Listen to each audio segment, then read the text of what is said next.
What's up, everyone? This is Adam Fromal and Dan Favale here with the Full Court Press. Today we're going to be doing our super late preview of the Western Conference playoffs. Yeah, the games have already started, but it doesn't matter. This is still going to be valuable information for you guys. And right now, the Western Conference playoffs just look like a complete crapshoot. And we're going to start with that number 8 seed, which looks like it has 5 teams competing for it. We got the Dallas Mavericks, the New Orleans Pelicans, the Portland Trail Blazers, Minnesota Timberwolves, and maybe even the Los Angeles Lakers. So, Dan, who you got at number 8? The number 8 seed, I'm going to go with the Los Angeles Lakers. And no one's going to agree with me probably. I won't say no one. I'm not. I'm sure there's going to be a few diehards out there that agree with me. I'm not basing this off what Xavier Henry did the other night.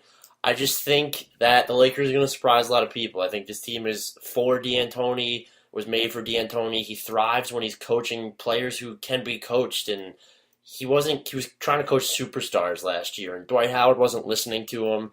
Pau Gasol was trying to play power forward, and he's better off at center. Point guard's not even going to be an issue for them with Nash being unhealthy because D'Antoni just turns point guards into competent players no matter who they are. Jordan Farmar will probably look like a stud. So I think they're going to steal that 8th seed, and I was a little bit reluctant to do it, but it just feels right now. I'm going to completely disagree with you about almost everything you just said. I actually believe in Xavier Henry. The guy's only 22 years old. Well, just to be clear, I wasn't saying I don't believe in him. I was just saying I'm not prepared to call him a future all-star, or what was it? You told me someone called him a more athletic version of James Harden? That's exactly what it was. I'm just not prepared to call him that. Track on it, but that's not really relevant. No, I do think Henry's going to be a nice piece off the bench, but there are just way too many question marks with this team. We still have absolutely no idea when Kobe's back. And they're not going to keep catching teams by surprise like they did with the Clippers on that opening night game. People know that they are going to have better chemistry here, that they are going to play hard, and that they do have some level of talent. But without Kobe, they aren't going to be able to generate enough points because that defense isn't going to function at a high level when they're not playing against a team with a Blake Griffin who can't make free throws. So my pick is still going to be the New Orleans Pelicans. I love what I've seen from them. I loved the preseason going 7-1. That huge breakout from Anthony Davis is going to happen. He looks more muscular. He looks smarter. He's on the right places on the court on both sides of the ball. He's putting the ball on the floor. He's making jumpers. Everything looks like it's coming together, and if those guards can work together, they're dangerous. I like what I saw from the Pelicans in the preseason. I just think that they have another year or two before they can be put in that same conversation. I don't want to say I completely rule them out for making the playoffs, but I just feel like there are so many more better teams with more established players, and I don't trust Eric Gordon or Tyreek Evans' health at all. Austin Rivers' health worries me too. And I love the combination of Drew Holiday and Anthony Davis if they use the two of them correctly. I think there wasn't enough pick and rolls in the preseason from what I saw. I didn't see all 8 games, though. I am interested to see how they respond without Ryan Anderson in the lineup for a little while. I saw that he was injured. I think that could hurt them. Because in the Western Conference, you get off to a slow start in this kind of conference. When you're a fringe team, are you going to be able to catch up? So I don't see them making the... What do you got? You're looking at me funny. What's going on?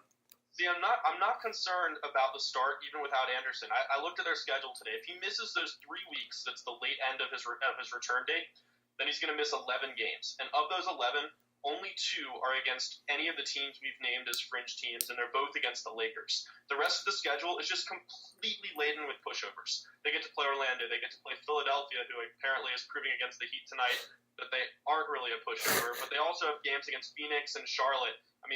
It's a very favorable schedule for the guards to start meshing together, and they aren't really going to need Anderson. All right, so let's just, for the sake of the argument, I don't agree with you. Let's say Anderson missing 10 or 11 games is fine. I'm worried about it possibly becoming a reoccurring issue. But let's just say the 10 or 11 games for Anderson is fine. Who's on their bench that you think is going to give them consistent production all the time that's not named Ryan Anderson or Tyreek Evans? I feel like this roster goes 7 deep at most. No, you're right. I think it's all going to be about versatility with this lineup. The ability to I don't know that they'll ever use a strict second unit like the Clippers did last year. They're going to mix in the bench players with the starters. Aminu is going to play at the 3 and maybe even at the 4.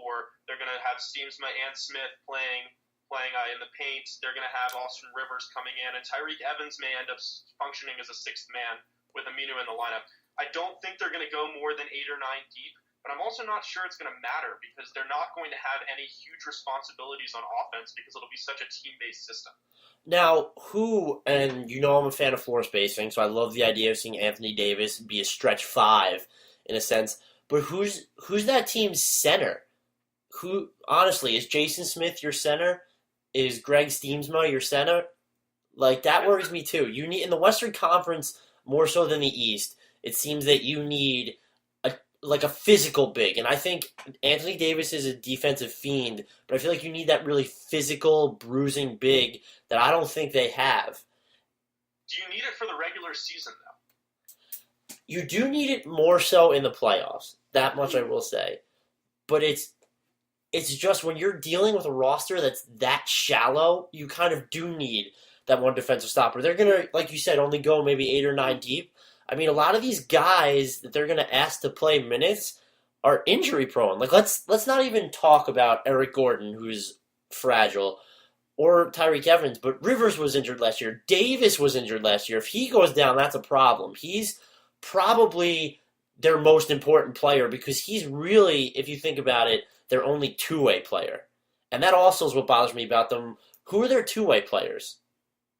Besides Davis, who are their two-way players? I'm just going to stay silent because I have no answers. Exactly. D'Antoni's not coaching this team, and that's who this team is built for. So I think the lack of two-way players coupled with a lack of depth outside those core 7 or 8 guys, and those core 7 or 8 guys are going to be good. But when you're not, most of them aren't veterans, or I shouldn't say most, but a good portion of them aren't veterans. You need that little extra depth, even if it's just a little bit. And so, or the two-way players. So I think that's going to be their downfall. I think they'll kind of do what the Mavericks did last season and make it interesting, but I don't think they're going to get it. So I'm going to put you on the spot here. Where exactly do they finish?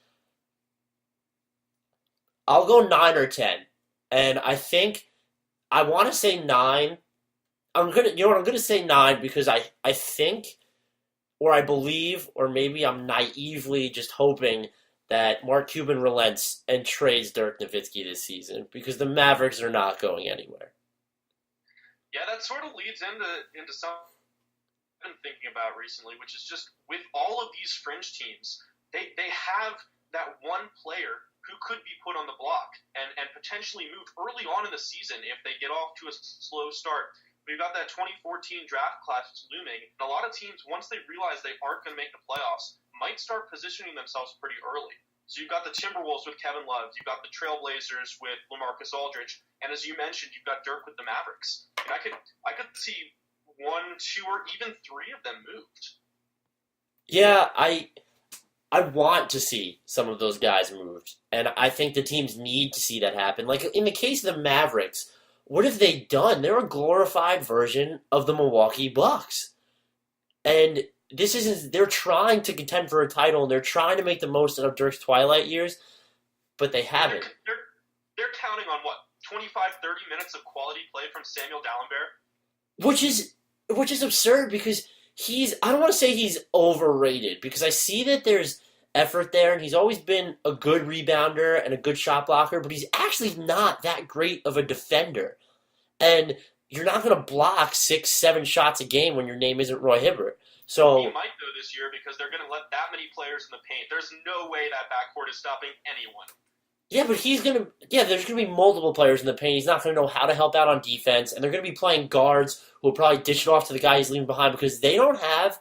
And I'm pretty, if I do say so myself, if I could tout myself for now, I'm pretty good at noticing who good help defenders are, and the Mavericks don't have any. Dirk is a pretty good help defender. I think he's always been underrated, but largely the Mavericks have no help defender. So when Dalembert leaves to go contest the rim, I mean, like, the centers and power forwards that he's guarding are going to have a field day. So I'm hoping. The problem is the only player on the roster who could is Brandon Wright, and they're not going to play them together. Brandon Wright's also out right now. So it's just they're just asking for they could they have more, if you want to argue raw talent, because of Calderon and because of Devin Harris and, God help me, Monte Ellis. They do have more raw talent, but it just seems like the type of talent that could conflict with one another. Like, I think being next to Dirk and having that clear number one will help Ellis a little bit, but he's struggled early on. But this kind of brings me to a question that I've asked people about many times. For the Mavericks to trade Dirk, do you think, what does it take? Is it Dirk asking for it, or do you think Mark Cuban offers it? What do you think happens first, or what's more likely to happen first? That's a tough one. I can see both happening. I mean, if the season's just going terribly, Dirk needs another ring at some point, and he does have enough leverage with that team. He's committed to them throughout his career. He's been there over a decade. He's been nothing but a classy guy. That if he did request that, I think both the organization and the fans would really respect that. But at the same time, I think that Mark Cuban is the more likely one, just because it's Mark Cuban. I mean, we don't know what he's going to do. He could go out and trade anyone at any point. He's all about winning. He's not afraid to take risks. He's not afraid of what the media is going to say. He's not afraid of Skip Bayless for sure. I mean, no matter what happens, I think that Cuban is the wild card there, and no one is off limits if things aren't going according to plan. He's got to find a different way to build now. I agree with you that Cuban's a wild card, but I think the one thing you can count on him for is he's fiercely loyal to his team, and no one more so than Dirk, who's pretty much like a son to him or a brother, whatever you want to call it. If you watched when he went on First Take with Skip Bayless, he was so passionate, he looked like he was close to tears about his team. I won't say he won't. If Dirk asks, I think that he will. Maybe if it comes up mutually somehow. I don't see how that happens. Yeah, I don't think he would do anything without consulting Dirk first. Well, that's not really what I'm saying. I'm saying I think Dirk would be the one to broach the topic before he would. Like, I don't even think trading Dirk is in the back of Cuban's mind. And I think Cuban's a little naive, where he thinks that the team that they've put together is a team that could compete. Although, with the GM being fired, maybe that's not true. But I don't think... I'm not saying he won't trade Dirk or he won't consult Dirk, but I'd be shocked if it was him who went to Dirk first and said, listen, like, do you want to get out? I'll let you get out. I think Dirk would have to display some type of frustration via the media, or Dirk would just have to ask one, which I'm not sure he would do, but it's something interesting to follow, because I think the rumors, like legitimate rumors, not just suggestion and conjecture, I think those are going to happen. So I'm interested to see how that kind of unfolds as the season progresses. Definitely. So we could probably spend all day talking about Dirk trade scenarios. But let's move on to number 7 in the West. I mean, I have the Denver Nuggets there. You might want Oh my God, we agree on something. Let me just give me 1 second while I write this down. You keep talking. All right. Well, I think that you might even want to drop Denver into that fringe category of teams that could potentially fall out of the playoffs.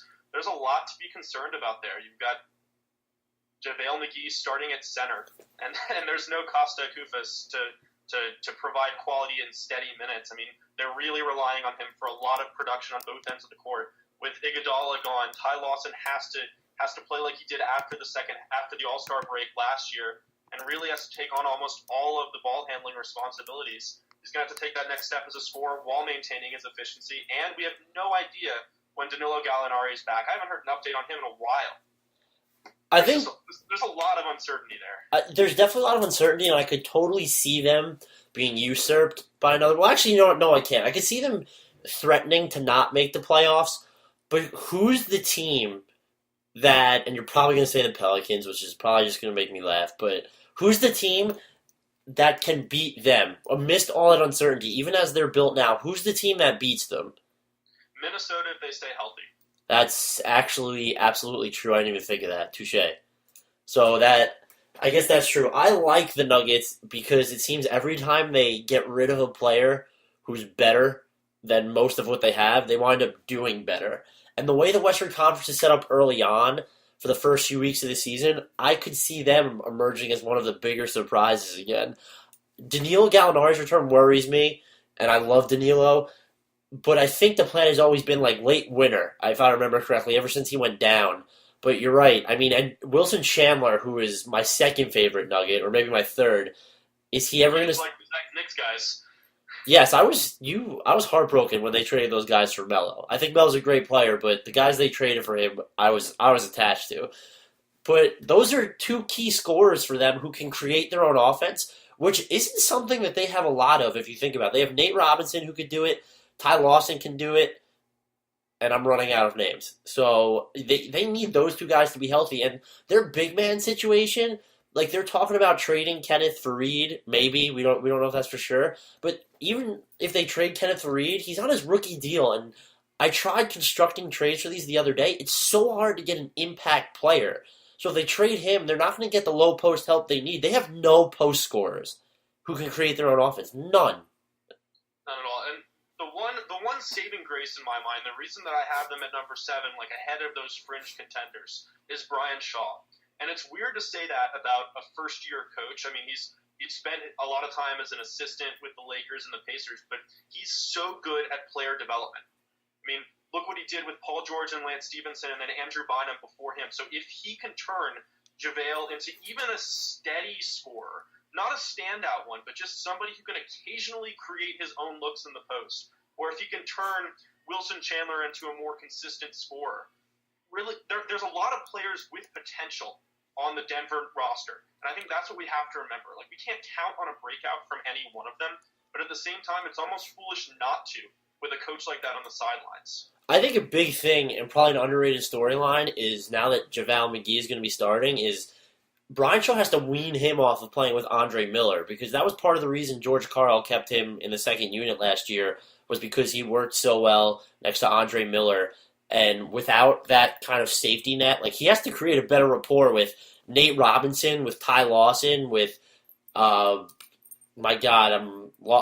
Foye. I lost their names right now. I don't know why, and that'll be something big, because if he can't create chemistry with those guys, the starting lineup, or their most potent offensive lineups, I should say, stand to be bad, which is something they can't do. The main reason I have them at 7 is I don't trust any of the other options. I think the Blazers have been wildly overrated. Everyone's just like, they got so much deeper. Like, you know what? Mo Williams is great. Like, awesome, spectacular. But CJ McCollum is down. Damian Lillard's a sophomore, and you know he'll give you his, let's say, 20 and 7 assists. LaMarcus Aldridge might give you 28 and 8 rebounds, but who after that is guaranteed production? Nicholas Batum has been kind of a disappointment. He's versatile, but he's been kind of a disappointment. Wesley Matthews can score the ball sometimes. I'm just struggling to find out. That roster, in terms of dependency, goes too deep. There's Damian Lillard, LaMarcus Aldridge. Who else is guaranteed production? Like, guaranteed, like, you know this guy's going to get you this every single night. And then the Minnesota Timberwolves, someone's going to go down. It's going to happen. And if they don't, they're one of those teams that I don't think they're going to be in the middle. I think they're going to be either better than we expect, or maybe like 12th in the West, like 11th or 12th in the West. And we already know how I feel about the Mavericks. I think the Pelicans could be right there. But the other choices to me are underwhelming. I mean, I had the Lakers at number 8, so I'm not excited about any of these other teams. See, it's funny. Before we started talking, I had the Nuggets in that same group of teams that you were just discussing. But I think I just convinced myself that they're actually in the group right ahead, which would also include the Memphis Grizzlies for me. And I'm strangely low on them this year. I'm not convinced. I don't think they kept pace with the rest of the Western Conference. I mean, they were close against the Spurs, even though they didn't win many games in that series. All of the games were pretty close. Even remotely effective Zach Randolph might have swung the series. But at the same time, they didn't improve at all. This team could not shoot the ball. Whoa, Mike Miller's going to resent that. I mean, you're counting on Mike Miller and Jamal Franklin, who's he went in the second round, right? Like, to turn around your three-point shooting, unless Mike Conley suddenly becomes Steph Curry. I mean, they shot 34.5% from downtown last year, and they were like 30% in the preseason. I don't see them making the changes necessary to really compete in a Western Conference that's starting to gravitate more towards that faster, more run-and-gun style of play. Like, yeah, they can lock down teams, but that might work better in the playoffs, but they're going to have to get a decent seed to guarantee a good matchup, and I can't really see them doing that during the regular season. I actually agree with you putting Memphis at 6 for much of the same reasons, some different ones, but I kind of want to preface this with I could see Memphis is that team that I could see finishing third in the Western Conference. I feel like that could be their ceiling because they play such tough defense, and that no one in the Western Conference defends like they do. People are going to be like, well, the Rockets could defend like they do. The Rockets still can't play defense even with Dwight Howard and Omer Sheik. But I do see them at 6 because I'm not high on their dynamic. I also think there's a really good possibility that they deal Zach Randolph before the end of the year because I don't think they're going to want to pay him next year. And I think it's going to be difficult to capitalize off his trade value as we get later into the season because he's not young. He's not young. So I'm going to have them at 6 too. I'm not going to say for sure they'll trade Zach Randolph, but that's pretty much my main reason. They're such wild cards in terms of the luxury tax. Do they want to pay it? Will they not pay it? They're a more extreme version of the Bulls because they're in a smaller market, so they kind of quote-unquote have to do this, but they don't want to pay that luxury tax, and they're probably willing to get rid of a good guy like Randolph to do it. And the three-point shooting is just atrocious. And I don't know why Mike Conley hasn't turned into more of a shooter. I don't know why Tony Allen hasn't turned into more of a shooter. I think Tayshaun Prince can maybe give him some three-point shooting, but you can't depend on guys like him and Mike Miller at this point. Marc Gasol could probably wind up being their best three-point shooter at some point because that's how thin they are of guys who can light it up from behind the arc. That wouldn't surprise me at all. I think I'm a little higher on Mike Conley than you are, but it's still not enough to push them into that top 5. I'm not low on him. I think he's a good point guard. What's separating him from being a great point guard is shooting. Guards need to shoot. I can't stand – I don't want to say I can't stand, but I can't stand guards that don't shoot. Can't shoot, rather. You need to be efficient from behind the arc if you're a point guard. You need to be able to space the floor. And he doesn't do that consistently. There are times where he catches fire, and it's like, well, why can't he hit 36, 37% of his threes every night? So if they can somehow, if a shooter emerges that we don't see, if Conley becomes more consistent, if Mike Miller decides to play like the finals Mike Miller all year long or something, but I don't see them. I see them going at 6. I could see them going higher, but I do think it's highly unlikely. So speaking of guards that can't shoot, I've got Golden State at number 5. That makes absolutely no sense, so continue. Well, I'm obviously kidding about the not being able to shoot thing, since Stephen Curry and Klay Thompson, are they locks to finish number 1 and number 2 in 3 points made now? I mean, now that Anderson is going to miss like 10 games, is anyone else even going to be close? That's a good question. I didn't even think about that. I could see, we're talking about in terms of makes. In terms of attempts, I think you're going to see James Harden's attempts go way up because the lanes won't be as open as long as Dwight Howard's at power forward, but that's besides the point. You're actually right. I can't think of someone who would attempt as many. Ray Allen doesn't play enough anymore. I mean, he'll take a lot, or make a lot, but he doesn't play enough to surpass them. You're right. They could probably finish at 1 and 2. Yeah, it wouldn't surprise me at all. But even if that happens, I still don't really see them rising any higher than number 5 just because I have so many concerns about that lineup's ability to all stay healthy. I mean, we saw the fluke injury to David Lee. I'm not really worried about that, but Harrison Barnes is already hurt. Stephen Curry has only really stayed healthy last year. I'm still not sold on his ankles being able to handle the stress of a whole season.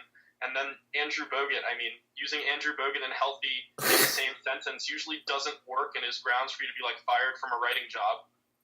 Yeah, I would say it's probably one of the 10 commandments not to do that at this point. I'm not as worried about Stephen Curry's ankles as you are. I think because he's younger and that guys kind of early on could have those problems and maybe come back for them. I don't know why Golden State re-signed Andrew Bogut already. I understand his contract is incentivized, but it's not incentivized enough because he hasn't even played in 50 games for them yet. Or how can you give a guy, 40-something million, 43 million, whatever it was? I think the reason is that if he hits the open market, they're not going to be able to match a deal. They're not going to be able to find a replacement. You're going to say not be able to match a deal. What did you realistically see him getting on that open market? If it was, let's say if it was even $10 million more over the life of the deal, a couple $1 million extra a year might be worth finding out if he can withstand the rigors of even half a season. I'm not saying I agree with it. I'm just saying I think that was what the front office was thinking when they signed him.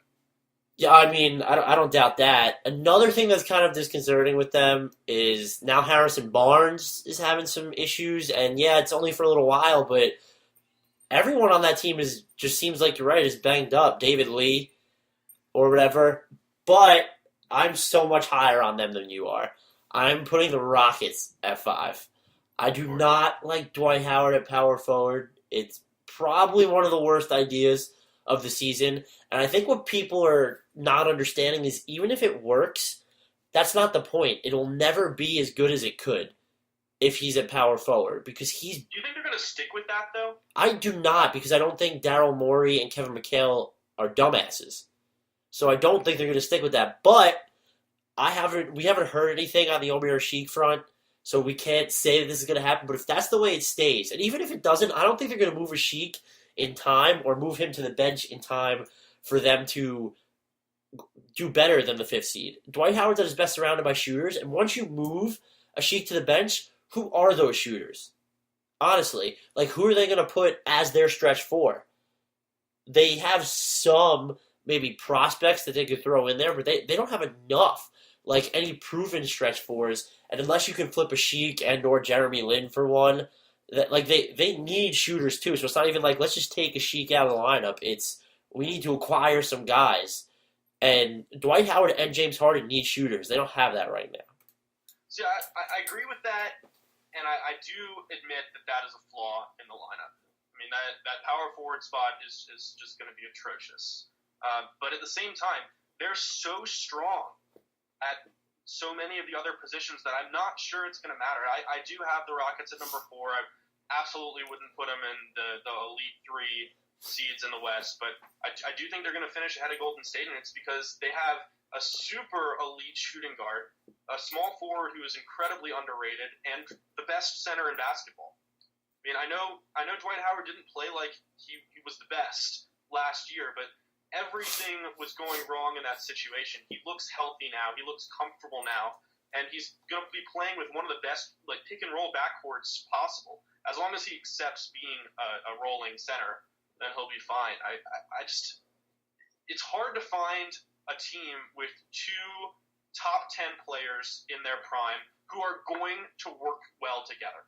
And that's what does it for the Rockets. It's interesting that you say they're going to work well together because I don't think people were overplaying Dwight having a bad season last year. The guy's shoulders and back were shot, and he still put up 17 points and 12-plus rebounds and was an all-star. He had an amazing season by conventional standards. Will he accept being a rolling big alongside a ball-dominating shooting guard? Kobe was that. Kobe was a ball-dominating shooting guard.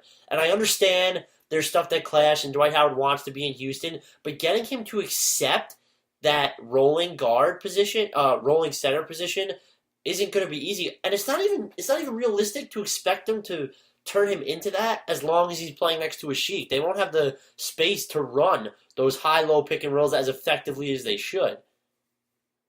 The difference for me is there's been a shift in mentality, and I really started seeing that when I heard the Dwight Howard interview where he started talking about how LeBron James made a similar decision to him to the team he'd always played for, and how he was just met with like unabashed vitriol, right? It was just awful, and he saw that LeBron accepting all of that and starting to brush it off and winning was what was able to turn that around and change the popular perception. And I think in basketball, just as with any other sport, winning games is really the ultimate panacea. I mean, it solves everything. So he's going to recognize that Harden thrives running pick and rolls, that he thrives rolling to the basket, and that's the way the team's going to have the most success. And I think that for the first time in his career, he's not worried about just having fun on the court. He's not worried about pleasing people. He wants to win games. I don't deny that he wants to win games probably more than ever before, but we're talking about a guy who almost a decade hasn't been able to accept his role on an offense and is not responded well when he's put in a less than or has less than ideal complementary pieces. And that's my biggest worry with him. But at the same time, like even though he hasn't truly accepted it, he's been as elite as it gets. finishing pick and rolls. I mean, every season he's up among the league leaders on synergy on pick and roll finishes. It's been amazing. And if he does accept it, it's going to be even better. Even if he doesn't, he's still going to thrive in that role. It's not like he's going to say, like, no, I'm never setting another screen. I'm only going to stand on the block and wait until I get to do my Kevin McHale impressions. I don't think, again, it's not a question of his ability, and when he does it, he's going to be great. But how often is he going to do it? How often are they going to be able to run it with the lineups that they're running? And yeah, he's not going to stand on the block and demand the ball, maybe. But maybe he doesn't come up and set as many screens. Maybe he doesn't. Like you said, he's in a better mindset, and that's going to be more than half the battle, I guess. But wanting to win and actually doing what it takes to win are two different things. And I sincerely doubt that he's going to all of a sudden just accept a role in Houston completely that he didn't with the Lakers. I think maybe he'll come a long way, but I think it's maybe a season at least before we see the Rockets kind of make that jump into the top 4 or top 3 teams in the Western Conference. So yeah, I almost wonder if Jeremy Lin is going to have a really positive influence on him in this area, because we've seen Lin and Patrick Beverley compete for that starting point guard role, and when it was announced that Beverley's going to start, Lin has just taken it in stride. He knows that it's best for the team if he comes off the bench and serves as that facilitator and playmaker for the second unit, and he hasn't bucked at all. And I almost wonder if that's going to be all the precedent that Howard needs. Again, I think it's all about mentality. I agree that a lot of it's about mentality, and then more of it comes down to execution. I do wonder, and this is purely speculation, if Howard respects Lin enough to the point where he would read so much into Lin's demeanor after being benched. Jeremy is taking it like a hero. Well, I don't want to use the word benched, because I don't think it's applicable. I mean, he's been relegated to the second unit, if you want to put it that way. We're not even sure if he's going to be the 6th man. That's true. I still see them playing about the same amount of minutes, though. I don't think his minutes are going to decrease by close to 10. That's a significant drop. He was playing like 35 or something last year, near that. Sure. So that's a significant drop. He's been, if we don't want to use the word bench, he's been relegated to the second unit, where I'll admit it's better for him, but I'm wondering, and this is just because how it's always been with Howard, is he going to look and see it that way? Because you know what bothered me last season is that as annoying and insufferable as Kobe Bryant probably is as a teammate, Kobe Bryant could respect what Dwight Howard was doing, and I never got the sense that Dwight Howard respected what Kobe did. Like, it was even after he ruptured his Achilles, the dude got up, sank 2 free throws, and limped off the court. And when he's watching courtside for the playoffs, Dwight Howard gets ejected.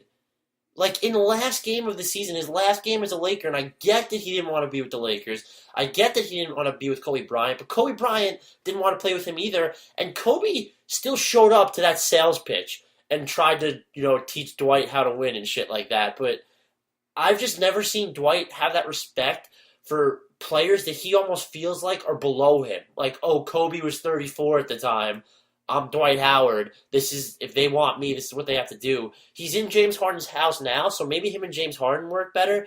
But I don't see him as being someone looking at like a player like Jeremy Lin and being like, you know what, look at how he's doing what's necessary for the team. Let me do what's necessary for the team. I don't think he's a narcissist on purpose. I just don't think he has that type of mentality that you seem to believe that he's all of a sudden going to have. Because he hasn't had it for close to a decade. So it's going to take a lot. And I'm not saying he'll never get it, but at least this season is going to be growing pains. Maybe this is when he learns, because this is the first situation he's really chosen. Maybe this is when he learns for next year. But this year, top 4, it seems steep. It seems way too steep. All right, so let's say that there aren't growing pains. Let's say that I'm right and the mentality does work out. So with that in mind, how high do they rise for you? I see their ceiling peaking at 4. Okay. So really, that's the only way we disagree about the team, which is interesting. At 4, though, and it's kind of just, we already touched upon this, so it's kind of just a breeze through. I have Golden State. I think this will be 4. I've toiled with putting them at 3 because I think that they could threaten to win the Pacific Division, especially if the Clippers continue to play like they did on opening night. And I don't believe in the Clippers, but different story, whatever. I feel like the Warriors, they have some interesting depth that in Festus, in Kent Bazemore, I think is going to see some minutes. And I'm really intrigued to watch guys like them, Draymond Green, when he gets out on the floor. And I think they can make a bigger impact than people expect. I think Andre Iguodala is the perfect replacement for Jarrett Jack because he's such a good defender. He can facilitate like he can. He probably can't shoot as well, but he can get to the rim just as easy. And I just feel like him next to Stephen Curry is going to be amazing. Again, it's all predicated on health. How healthy is Bogut going to stay? Because without him, their interior defense doesn't even exist. I saw something today about David Lee was going to ramp up his defense, and I saw that you came back with a perfect comment. How about he starts playing defense? So they have too many question marks in terms of when you get down near towards the rim. They're too dependent on Bogut to be healthy to be able to defend against other teams. So that's interesting, but their depth, their starting lineup is going to be one of the best in the league, again, if healthy. I think they'll be able to get the 4 seed rather easily. Okay. So you mentioned the Los Angeles Clippers, though, as the team that they would overtake. Does that mean you have them at number 3 in the conference? The Clippers are my 3rd, yes. Okay. See, I've actually got LA all the way up at number 1, and I'm scared to back that up after what I saw opening night. It did not look good. The person who was just bitching to me about how inept Blake Griffin is, has the Clippers at number 1, when Blake Griffin, even as terrible as he is their second best player. Yeah, I don't see those struggles continuing. I think that they really just got caught by surprise by the Lakers in that opening game. And this argument would be so much easier to make if we'd recorded this a couple days ago. But yeah, like it's still all about Griffin, and he was terrible in that opener. He didn't hit his free throws. I have no idea what he was doing over the summer instead of working on post moves. But I have to believe that at some point during the season, probably early on, Doc Rivers is just going to pull him aside and make him run drills all night long.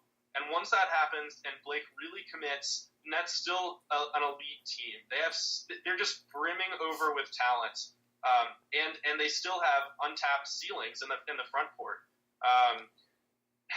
But again, this argument is impossible for me to make right now because of the time. Everything you just said is why I considered dropping them down to 4 behind the Warriors. I know. I mean, I have zero confidence in this pick, but the problem is I don't have any confidence in the other 2 contenders. I mean, we've got the Thunder and the Spurs. Like, no spoilers there. The Thunder, we don't know what we're going to see from Russell Westbrook. Apparently he's going to come back in the first 2 weeks of the season now, but we don't know how long it's going to take for him to get his explosiveness back. And then even when he's there, they're still trying to replace Kevin Martin with Reggie Jackson and Jeremy. And maybe Serge Ibaka is going to improve, but I refuse to believe in that at this point. And then, like, the other contender is the Spurs, and I think the Spurs are the best team in the conference. I don't even think that's a debate. But I also don't think they're going to get the best record because they don't play for the number 1 seed. They play for championships. And more so than ever before, Popovich is going to bench Duncan. He's going to give that DNP old to Manu Ginobili and maybe even Tony Parker. And they're going to drop games that they shouldn't. So, like, my argument for the Clippers is almost through sheer, like, deterioration of the rest of the contenders. I don't believe in the Clippers. I just believe in the other teams less. I definitely understand that argument, and it's kind of the same for me when I was comparing them to the Warriors. I just feel like the Warriors have too many health question marks to finally overtake the Pacific. But the thing about the Thunder and the Spurs, you're right, the Thunder are the best team in the conference, and I also agree that they're going to I think the Spurs are going to wind up with the 2nd seed. I think the Thunder are going to wind up with the 1st. And this is probably a little bit of me being irrational, I refuse to count out the Spurs anymore. Because season after season after season, I've wrote about their regression. I've predicted their demise. Last season, I went in there and kind of didn't say anything. It was just like, they'll be okay. And they wound up making it to the finals. I steadfastly believe that while this could be the last year that they do this, that they are the best team in the conference. What really excites me about the Thunder is I think eventually they're going to have to take a risk that none of us see coming, and there's gonna be a move there this season, in my opinion. I think there's gonna be a big trade. I don't think they're gonna trade Durant or Russell Westbrook, but they've got a couple first rounders. They've got Jeremy Lamb, whose ceiling is still high. Let's hope he doesn't fuck it up before he gets traded. And they've got a guy like Steven Adams, who a lot of people have started to call one of the better picks of the draft. They have Perry Jones III, and there's some pieces there. I am wondering how long, maybe, before they use those picks and some combination of prospects to dump Kendrick Perkins and maybe get a conventional stretch forward. Or if Perkins' deal is that immovable, which, let's be honest, it could. He's awful. I wouldn't be surprised to see them dangle Serge Ibaka and a pick and try and turn that into a superstar. Because this whole Jalen Rose stuff, it's not BS. And Kevin Durant could leave in 2016 because this team can't afford to win, is what they might be parroting by that point. So I think there's going to be something there this season that's going to make them by far better. And I think Westbrook's going to come back and be fine. I do understand that if he's any less explosive, he's half the player that he was, because that is his entire game. He's Derrick Rose without the mental acumen of the game, really. And I don't want to call him stupid. He just doesn't have those intangibles that Derrick Rose has. He has to rely on his athleticism and being faster than everybody. So, you know what? That does concern me. But this team is young enough, and they have enough prospects to where I think they're going to bring in that third guy. I don't know who it's going to be. I can't even say when it's going to happen. I just have this feeling that they're going to turn those picks, those prospects, maybe Serge Ibaka as a last resort, into somebody outstanding. And I think they're going to finish with the best record in the conference again. And, I mean, to end it, my point, Kevin Durant is the second best player in the NBA. He's the best player in the Western Conference. Even without Russell Westbrook, I still think the Thunder are a 48-52 win team. So if you add Westbrook in there, they're close to a 60-win team in the West. So that's where I'm at right now. Yeah, I mean, it's hard to disagree with anything you just said. I'm glad you brought up Steven Adams because I think we're going to see him starting games pretty early on in the season. He brings everything that Kendrick Perkins brings to the table, and he can catch a basketball. And he can shoot. That's valuable when we're talking about Perkins.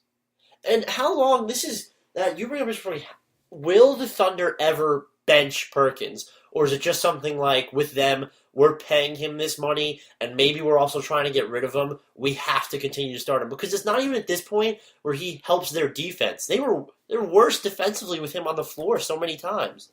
I mean, he's a sunk cost. His contract doesn't matter at this point because they're already paying it. So I think that as soon as Adams proves that he is going to bring a little bit more than Perkins does, he's going to get minutes, and he started to do that during the preseason. Right after the draft, I did this piece where I took all the lottery guys and wrote about whether they would be boom or bust picks, and Adams' answer was interesting because I said that he was going to bust then boom. And he's always been a high ceiling guy who was just really, really but apparently he's coming along sooner than expected, and now that bust then boom might be like 2 games for the bust part, and that's good news for the Thunder, and it's the reason that I have them as the second seed now. I think that San Antonio, OKC, and Los Angeles are going to be separated by maybe like 3 or 4 games total. Now, and what neither of us have brought up, just kind of go back to the Thunder really quick, is Reggie Jackson. And maybe him making a jump. I would really like to see him. I don't not believe in Jeremy Lamb, but don't you think it could kind of take the Thunder to the first seed in the Western Conference if he could turn into maybe more of a shooter to where he can come in and play alongside Westbrook and Durant? Because his 3-point shot didn't look horrible, the mechanics behind it over the preseason, and I'd be really excited to see if he can be that. Everyone's talking about Lamb as that third scorer. I could see him being that third scorer. Oh, absolutely. And in some ways, I think that the Westbrook injury is the best thing that could have happened for the Thunder. I do still think that it's enough of a downgrade from Westbrook to Jackson that it will drop them down out of the first seed, but it's going to help them come playoff time. And at this point, I think we've established the order of our finishes enough that I can start to talk about who's going to come out of the West. But Jackson's ability to learn on the job now that Westbrook is hurt is going to really help him out when Westbrook's back and he's in that sixth-man role where he gets to come off the bench. And when the playoffs are here, they don't have to worry about the loss of Kevin Martin because that guy who spent an entire season in a more prominent role. So while that Westbrook injury is obviously like a bad thing for their chances at winning games early in the season, it could end up being the best thing that happens to the team.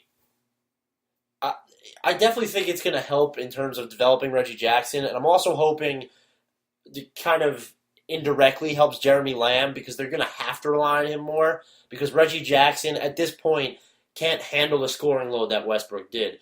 So I want to see more from him, and I was so high on him when he came into the league last year, and he was one of the reasons why I almost thought that the Thunder made an okay trade for James Harden, but I woke up the next morning and realized that I was out of my mind. But you were drinking that night, right? I actually was. So perfect. I was at a bar when I found out about the trade, and I wasn't excited, but I was like, oh, Kevin Martin and Jeremy Lamb, and I was like, nice. And I woke up and I just realized that it still wasn't a good deal because James Harden was a superstar.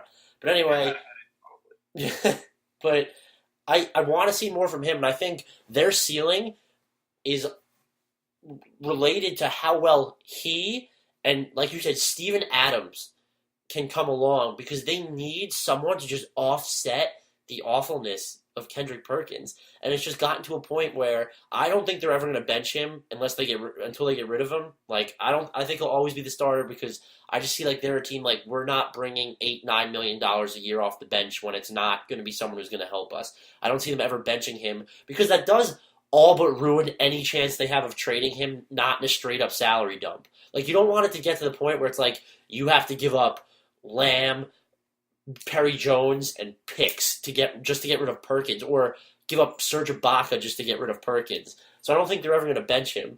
But which kind of brings me to someone coming out of the West. I think it's going to be the Spurs again. I just think that they're one of the deepest teams in the Western Conference. I think Greg Popovich is great at managing his players for the playoffs. Like that team. And it's funny that we say this, they'll probably be one of the freshest teams in the playoffs, even though their core is one of the oldest. They have those young guys who could carry them during the regular season. And I was about to yell at you for saying that Pop might play the old card with Tony Parker because he's not old, and I feel like we age him faster because he's on the Spurs. But they're so deep at the point guard position that he might barely average 30 minutes because they have like 3 other options. So I think come playoff time, with Kawhi Leonard probably almost a star at that point, and Danny Green still a lights-out shooter, I think they're the team that comes out of the West. And I don't want to say it's not even close, but unless the Thunder can make a move to land someone incredible, I don't even see anyone realistically challenging them to a 7-game series in the playoffs. I'd be shocked. It would only be the Thunder who could do it right now for me. I don't see the Rockets or the Clippers being able to push them that far. I'd agree with you. I think the team that could actually push them the most is probably the Warriors, just because they can shoot themselves into any game at any time. And with another year of maturity and playing together, they have the best chance. The Clippers aren't going to. They're doomed for another early playoff exit. I'm glad I no longer have to defend them. Yes. But I think it all comes down to the Thunder, the Warriors, and the Spurs. And we've been trained to not bet against the Spurs, and it's for good reason. I mean, Duncan is scarily consistent over the years. If you go look at his per 36-minute numbers, you literally cannot tell which came from last year and which came from the year he won MVP. Like, they're that consistent. Yeah, he really only had, like, one-off year. What was it, 2010, 2011, where everyone thought he was done.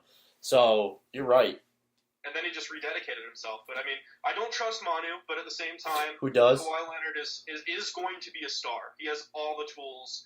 He has the versatility, he has the defensive ability. He can score inside and out. Like, I really like his game a lot. And then they have all the role players, and they have the best coach in the game on the side. I think it's foolish to bet against them this year, given the uncertainty that we have with all the other teams. I have a question that's slightly unrelated, and I was asked this on the radio after the NBA Finals. Greg Popovich is by far the best coach in the NBA.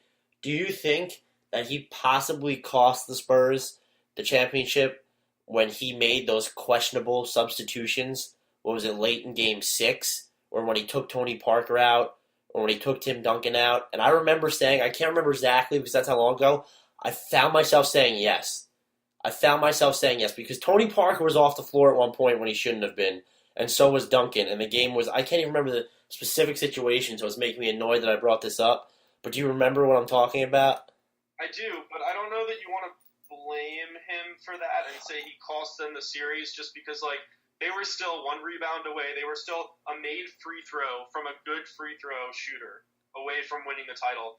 And at the same time, like, I don't like basing decisions off of the results because you can't do that. When you analyze the merits of a decision, you have to look at it from the perspective that was made. And he made those rotations and those substitutions throughout the entire season, and it worked. So just because it didn't work at a prominent on national television during the NBA final doesn't mean that it was the wrong decision. I definitely understand the whole looking at it from his perspective, and you're right that he was pretty consistent about it throughout the season. But I've always been, and this kind of goes against, I know you're a stat guru like myself, your big players play in big moments. And I'm always that type of guy. And you leave them on the floor because they're the guys who could find a way to make plays more than anybody else. So why do you have them off the floor in the NBA Finals with the game on the line? I don't care about the situation. And I'm always one of those guys. And I think you might even have your pet peeves too, where it kind of goes against statistical support, where you just like, no, this is how it has to be. And that's just one of mine. And you can never blame the Finals loss on Pop. That wasn't my intent. But it was interesting to see. He's probably the closest thing to infallible that the sidelines have in the league, and to see him kind of make that decision and us to be able to question it. But that was just completely hindsight's 2022, so it's easier for me to question that decision when we're 4 months removed from the fact. Sure. Now, since we're going down the coaching tangent, I want to ask you who you think the second best coach in basketball is. Jeff Hornacek. No, I'm just kidding. If I had to pick the second best, you know me, Eric Spoelstra, big Eric Spoelstra fan. Really, I was going to say the same thing. If I had to pick third, and I think that Spoelstra, I'm not even sure if Spoelstra isn't the X's and O's guy. He just knows how to manage egos. So what he's done with the Heat has been incredible, and I love that he's not. He has a backbone, but he's not going to get caught up in fights with these players. Like, you know, you saw him like conflict with Wade, butt heads with Wade a little bit, like a couple years back, but he just handles everything. He's so cool, calm, collected, and poised. If I had to go three deep, though, who would be your third? See, now it gets a lot tougher, and I think my answer would be Thibodeau for the Bulls. I have a lot of questions about his rotations and willingness to play starters for ridiculous minutes, but that defensive system that he's created is phenomenal, and it's been so influential with like throughout the league. I mean, everybody has started trying to pack people into the paint and try and keep them there as long as possible without getting called for those free throws. It's hard to look past the respect that he's gotten from his peers. He's definitely amongst the top. I'd probably have Frank Vogel under the condition that I kind of want to see what he does without Brian Shaw this year. But last year he really had the Pacers, who didn't have fans until the playoffs. I'm not trying to insult Indiana, but they just didn't have people showing up to games. And he really had the Pacers team believing that they were above everything that was happening to them. And he has this bravado, but it's like an embraceable hubris. So I love it, and I think he's probably the third best coach in the league right now. But we kind of got off topic. Before we close out, I wanted to propose that we come up with a new nickname for you. You were telling me the other day that everyone mispronounces your name as Formal, so I think it's only right that your now name is Adam, formerly known as Fromal. And I was wondering if you would choose to accept that moniker at this point. You know, I've never believed that the person getting the nickname gets to choose whether or not they accept it, because if they do accept it, then it might not stick, and if they reject it, then it's probably going to stick even more. So I'm just going to pass on that question entirely. All right, well, that's going to be your nickname from now on because I like it, and I think that people are going to have a lot of fun saying it. Sounds good to me. So, with the Full Court Press, this is Adam Fromal and Dan Favale. Go ahead and let us know what you think of apparently my nickname, as well as our picks in the Western Conference. Have a good night, everybody.